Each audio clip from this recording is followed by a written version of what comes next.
তাহেরি কেন 14 গোষ্ঠী যারা আছে, আলাউদ্দিন জিহাদি বলেন, এনাতুল্লাহ আব্বাসী বলেন, আর যে যাই বলেন, এগুলো বাংলা জগতে যে সুন্নি আছে, চ্যালেঞ্জ থাকলো এই বাইজিদ বুস্তামের এই ফতোয়ার কারণে বাইজিদ বুস্তামি কাফের না মুসলমান, আগে ফতোয়া দিয়ে যাও। বাংলাদেশের বাইজিদ বুস্তামির কি আছে বলেন তো ভাই? কবরও আছে। কত বড় ভণ্ড সুন্নিরা দেখেছেন, সুন্নিদের বাদরামি দেখেছেন। এর বাড়ি হচ্ছে ইরাকে। কোথায়? ইরাকে। বাইজিদ বুস্তামির বাড়ি কোথায়? ইরাকে। বাংলাদেশের জিন্দেগিতে আসে নাই, অথচ মাজার করে ইনকামও করছে, মাজার করে ইনকাম করছে। এই বাইজিদের ছেলের নাম হচ্ছে কি জানেন? আল্লাহর ওলি মনে করে বাংলাদেশের মানুষ। এর ছেলের নাম হচ্ছে ইয়াজিদ। কি নাম? ইয়াজিদ। আলাউদ্দিন জিহাদি সাহেব আর এনাতুল্লাহ আব্বাসী অটো তালাক আর তাহেরি, তোমার ছেলের নাম একটু ইয়াজিদ রেখে দিও, একটু ইয়াজিদ রেখে দিও, কারণ তোমাদের আল্লাহর ওলির বেটার নাম ইয়াজিদ। কি নাম? ইয়াজিদ। তোমার ছেলের নাম রেখে দেবে ইয়াজিদ। তুমি যখন তোমার ছেলেকে স্কুলে থুতে যাবে, তখন মানুষ তোমাকে বলবে যে ইয়াজিদের বাপ এসেছে। আর ক্লাসে তোমার ছেলেকে সবাই বলে ইয়াজিদ ইয়াজিদ করে ডাকবে, কেমন লাগবে দেখে নিও। আমাদেরকে বলে যে আমরা হচ্ছে ইয়াজিদি। ভাই বলে কি বলেন, কথা বলেন। আমাদেরকে ইয়াজিদকে আমরা কাফের বলি না, এই জন্য আমাদের প্রতি অভিযোগ করে। তো তোমাদের আল্লাহর ওলি বেটার নাম রেখেছে ইয়াজিদ। তো ইয়াজিদের আব্বাকে, ইয়াজিদের আব্বা বাইজিদ বুস্তামি। ইয়াজিদের আব্বাকে বাইজিদ বুস্তামি, তোমাদের ওলি, তোমার বেটার নাম ইয়াজিদ রেখে দিও। ইয়াজিদ না আলোচনা না বলো, বাইজিদ বুস্তামির বেটার কি হবে? ফতোয়া তোমাকে দিয়ে যেতে হবে। আব্দুর রাজ্জাক বিন ইউসুফ যদি কাফের হয়ে যায় শুধু ওই কথা বলার কারণে, বাইজিদ বুস্তামি এ কাফের কি কাফের না, তোমাকে ফতোয়া লাগাতে হবে। শেখ আব্দুর রাজ্জাক বিন ইউসুফ হাফিজাহুল্লাহ একজন প্রশ্ন করেছে যে আমাদের নবী কবরে জীবিত না মৃত? আমাদের নবী তিনি মৃত্যুবরণ করেছে কি করেনি? তো তিনি উত্তর দিতে গিয়ে তিনি শর্টকাট উত্তর দেন, ডিটেল আলোচনা করেন না, শর্টকাট। তিনি বলে দিয়েছেন যে নবীরা কবরে, মানে নবীরা তারা মৃত্যুবরণ করেছেন বা কবরে মৃত, এই কথা বলে দিয়েছেন। সুনান আবু দাউদ হাদিস নাম্বার 1047। নবীদের শরীর মুবারক মাটি হজম করতে পারবে না। কথা বুঝতে পারছেন? মাটি হজম করতে পারবেন কিয়ামত পর্যন্ত। নবীদের যদি কবর থেকে যদি শরীর তোলা হয়, যেমন সতেজ সেমন সতেজই থাকবে, কোনো মাটি হজম করতে পারবে না। এর দলিল কোরআনেও আছে। সূরা নামালে খুলবেন, 25 থেকে 40 নম্বর আয়াত। নবী সুলাইমান আলাইহিস সালাম লাঠিতে ভর দিয়ে মৃত্যুবরণ করেছিলেন। করেছে কি করে নাই? এদিকে জিন্দা মসজিদুল আকসা নির্মাণ করছে, কিন্তু মানুষ বুঝতে পারছে না যে নবী তিনি মারা গেছেন। তার মানে বোঝা যাচ্ছে যে তার শরীর মুবারক থেকে কোনো দুর্গন্ধ, কোনো পোকামাকড় কিচ্ছু লাগেনি। কথা বুঝতে পারছেন? তাই নবী আলাইহিস সালাম যতগুলো আছে সবাই কবরে তাদের শরীর মুবারক মাটি হজম করতে পারবে না। এটা আহলুস সুন্নাহ ওয়াল জামাআহ, আহলুল হাদিসদের ইজমাই আকীদা। কথা বুঝতে পারছেন? ইজমাই আকীদা। তো শুধুমাত্র নবী আলাইহিস সালাম মারা গেছেন এই কথা বলেছেন। আর শেখ আব্দুর রাজ্জাক বিন ইউসুফ পরে রুজুও করেছেন। তিনি বলে দিয়েছেন, আমি ভিডিও দেখেছি, যে না, নবীদের বারজাখী জীবনে তারা সকলে জীবিত, মৃত না। কথা বুঝতে পারছেন? ভাই বারজাখী জীবনে আহলে হাদিসদের আকীদা নবীরা না, সমস্ত উম্মতি জীবিত থাকে। যে মুমিন সে কবরের মধ্যে যাবে, প্রশ্নোত্তর দিয়ে দিবে, ঘুম পারবে, ঘুম থেকে উঠে দেখবে কিয়ামতের মাঠ। যে জালেম তাকে কবরে শাস্তি দেওয়া হবে। তো মরা মানুষকে শাস্তি দেওয়া হয় নাকি? তাজা মানুষ ফেরাউনকে এখন ঠাস ঠাস করে চর মারছে। সূরা ইউনূসের 92 নম্বর আয়াত খুলে দেখেন। প্রত্যেকদিন সকাল আর সন্ধ্যায় তাকে জাহান্নামের আগুন দেখানো হয়, শাস্তি দেওয়া হয়, কবরে আযাব হচ্ছে। তো মরা মানুষের উপরে নাকি? কিসের উপরে হয়? আরে তাজা মানুষ। মানুষ যখন চলে আসে, ফেরেশতারা এসে তাকে আবার রূহ দেওয়া হয়, জীবন দিয়ে দেওয়া হয়। নবীদেরও যেমন কবরে হায়াত আছে, বারজাখী জীবনে হায়াতে আছে। কাফের, মুশরিক, মুসলিম, মুমিন সবাই বারজাখী জীবনে সবাই হায়াতে আছে। তবে হ্যাঁ, নবীদের আজমাত, তাদের মান, তাদের মর্যাদা, এটা তুলনায় করা যাবে না। সেই মুসলিমে হাদিস আছে, মুসা আলাইহিস সালাম কবরে দাঁড়িয়ে তিনি নামাজ পড়ছিলেন। তার মানে কি? বারজাখী জীবনে কি আছেন? জীবিত আছেন। কি আছেন? কথা বলেন। বারজাখী জীবনে জীবিত আছেন। এটা হচ্ছে আহলে হাদিসদেরও আকীদা, একদম ইজমাই আকীদা। 2 নম্বর, এখন শেখ আব্দুর রাজ্জাক বিন ইউসুফ এই কথা বলার কারণে বলছে, দেখো এরা নবীকে মরা নবী মানে, তারা জিন্দা নবী মানে, তাই না ভাইজান? আচ্ছা, এটার একটা জবাব দিয়ে যাব, কারণ আজকে শেষ অপারেশনটা করে যাই, যেহেতু কাল থেকে আর থাকছি না, না বহুত বলা হয়েছে। এখন আমার প্রিয় ব্যক্তি হচ্ছে কিউট বয় না, কিছু ওলেমাই ক্রাইম আছে। ওলেমাই ক্রাইম বোঝেন?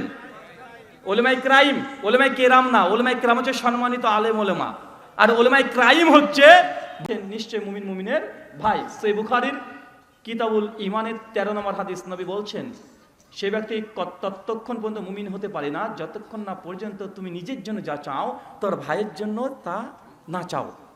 এর যে মুমিনের একটা কি আলামত।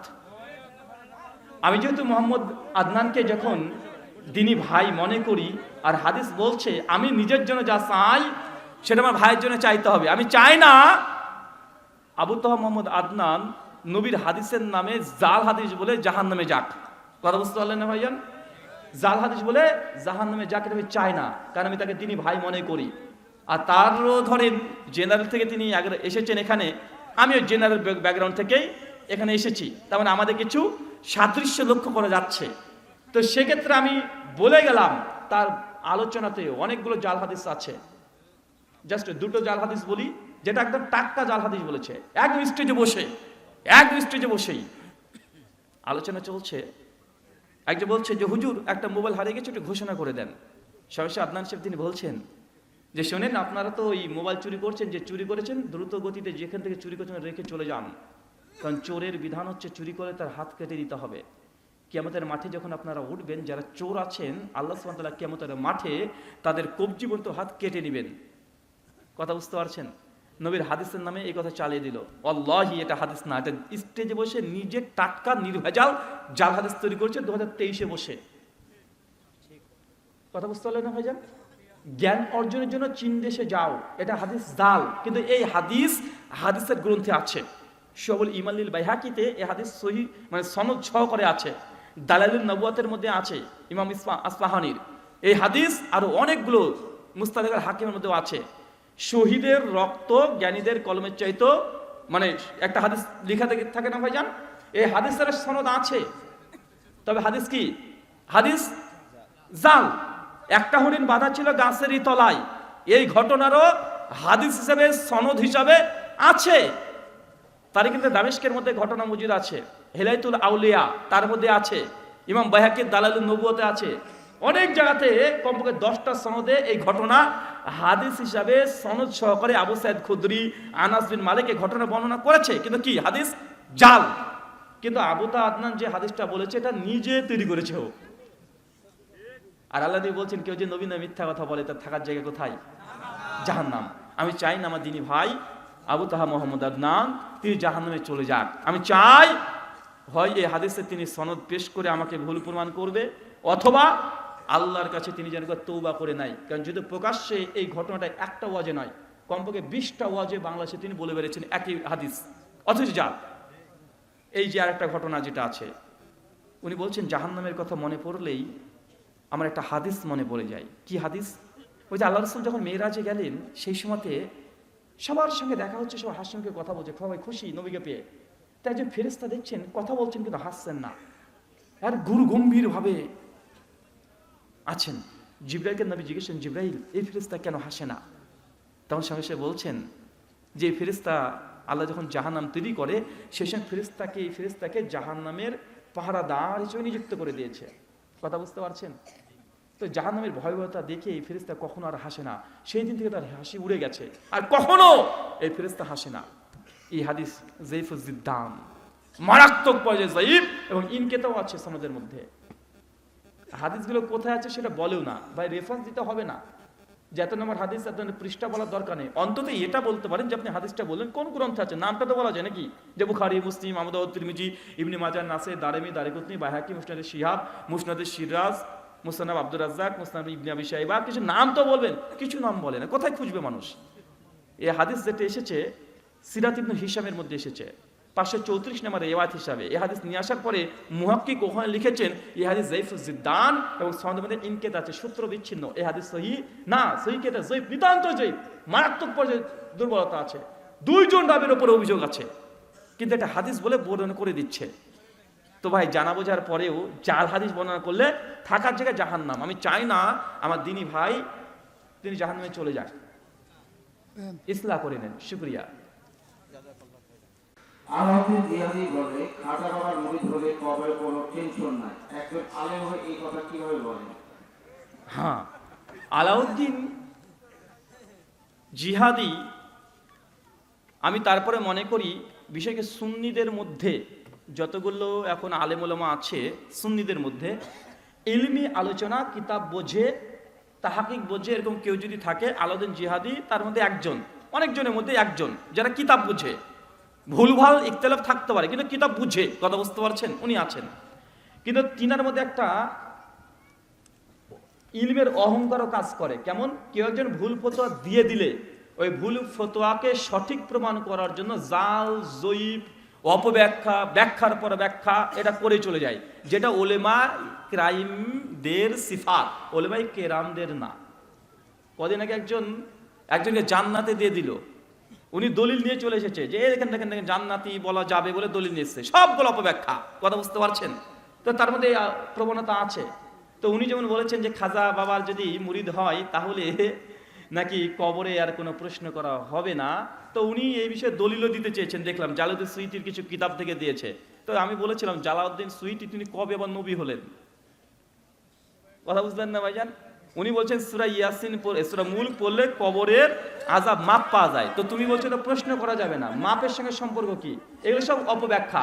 তো ভাই এগুলো হচ্ছে উলেমাই ক্রাইম, এদের যেন স্বভাব আচরণ না হয়। শুকরিয়া। জি।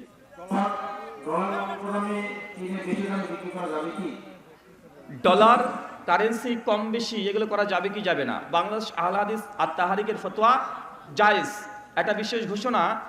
আমার লেখা একটা বই বের হয়েছে, সামনে 25শে ডিসেম্বর আসছে না ভাইজান? 25শে ডিসেম্বর আসছে না ভাই? 25শে ডিসেম্বর কি? খ্রিস্টানদের বড়দিন। খ্রিস্টানদের কি বড়দিন? বড়দিন মানে তাদের একটা ধর্মীয় উৎসব। তো আমি একটা বই লিখেছি খ্রিস্ট বিশ্বাসীদের জন্য বড়দিনের উপহার, কথা বুঝতে পারছেন? বড়দিনের উপহার। আসলে বইটাতে যেটা লিখেছি, খ্রিস্টানরা মনে করে জিসাস ক্রাইস্ট 25শে ডিসেম্বর জন্মগ্রহণ করেছে, এটা না বাইবেলে আছে না কোরআন আছে, কোনো জায়গায় নাই, এটা মিথ্যা দাবি, কথা বুঝতে পারছেন? ডক্টর জাকির নাকের সঙ্গে উইলিয়াম ক্যাম্বেলের বিতর্ক দেখেন নাই ভাইজান? দেখেছেন তো? ডক্টর জাকির নাক দেখবেন খ্রিস্টানদের বাইবেল থেকে 38টা বৈজ্ঞানিক ভুল ধরেছিলেন, ধরে নাই? ওই তো আপনারা অনেকেই জেনে গেছেন, খ্রিস্টানের সঙ্গে দাওয়াত দিতে গেলে ওগুলো আপনাদের কাজে লাগে। তো অনেকে আমাকে বলছিলেন যে ভাইজান আপনিও তো হিন্দু খ্রিস্টানের সঙ্গে বিতর্ক করেন, তো এই বিতর্কর বিষয়গুলো যে একটা বই আকারে রেখে দিতেন তাহলে আমাদের তো একটা সম্পদ হিসেবে রেখে দিতাম, আমরা পরবর্তী প্রজন্ম তারা নিজেরা পড়তাম, ছাত্র বন্ধুরা পড়তো, তার তুলনামূলক ধর্মতত্ত্বটা অন্তত বুঝতে পারতো। তো ওটাকে সামনে রেখে এবছর একটা বই বেরও করে ফেলেছি, সেই যে বড়দিনের উপহার, খ্রিস্ট ধর্ম বিশ্বাসকে খণ্ডন করার জন্য এই বইটা।